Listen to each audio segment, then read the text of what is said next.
کہ آپ بھائی ایمان ابو طالب کے بارے میں کیا کہتے ہیں؟ آپ کو پتہ ہے ایمان ابو طالب حضرت سیدنا علی المرتضیٰ رضی اللہ تعالیٰ عنہ کے والد ہیں۔ اعلیٰ حضرت امام اہل سنت مجدد دین و ملت اشاہ امام احمد رضا خان فاضل بریلوی نے اپنے فتویٰ شریف میں فرمایا کہ ایمان ابو طالب ایمان ان کا ثابت نہیں ہے، ایمان نہیں لے کر آئے تھے، ایمان نہیں لے کر آئے تھے۔ اور اسی طرح بخاری شریف میں بھی ہے کہ ایمان ابو طالب نہیں لے کر آئے تھے۔ لیکن آپ کو پتہ ہے کہ آج کل لوگ سارے سیانے وہ کہتے ہیں بھائی اعلیٰ حضرت کون سے سید تھے، امام بخاری کون سے سید تھے، ہمیں تو سیدوں کی بات سنا، آئے ہم سید کی بات سناتے ہیں۔ داتا علی حجویری کو کون نہیں جانتا؟ داتا علی حجویری تو سید ہے، اللہ عز و جل کے نیک اولیاء میں سے ہیں۔ داتا علی حجویری صاحب نے لکھا ہے کہ ایمان ابو طالب ثابت نہیں ہے، اور پیر مہر علی شاہ صاحب نے بھی لکھا ہے کہ ایمان ابو طالب نہیں ہے۔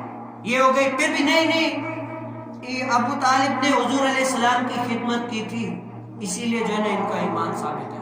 آپ بتاؤ کہ اگر میں مولانا صاحب یا کوئی بھی ہو کر اگر کوئی غیر مسلم کسی مولانا صاحب کی خدمت کرے گا، اس نے کلمہ نہیں شریف پڑھا، تو کیا ہم اس کو مسلمان مان لیں گے کہ بھائی میری خدمت کی اس نے مسلمان ہو گیا؟ نہیں مانیں گے نا۔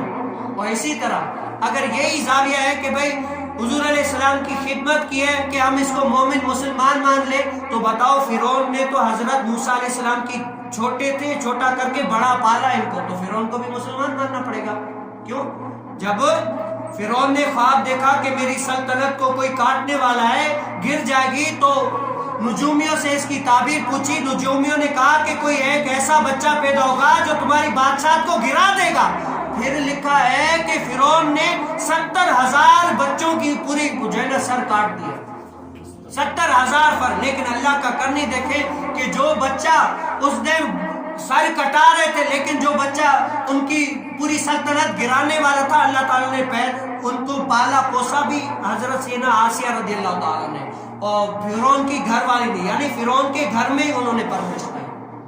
تو فرعون کی پرورش پانے میں فرعون کے گھر میں ہوئے، تو اس قاعدے کے تحت کہ حضور علیہ السلام کی خدمت ابو طالب نے کی ہے، مسلمان مانے، تو بتاؤ فرعون نے بھی تو حضرت موسیٰ علیہ السلام کو چھوٹے سے لے کر پالا نا، اتنا بڑا کیا، تو فرعون کو بھی مسلمان نہ ماننا پڑے گا۔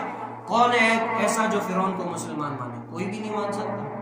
یہ ایک ایسی باتیں جو عقائد میں سے، ہمارے نظریات میں سے آتی ہیں، اور بھی ایسی بہت ساری باتیں ہیں جن کو ہم جو ہے نا ہم پر لازم ہو جاتی ہیں کہ ہم اس کو سیکھیں۔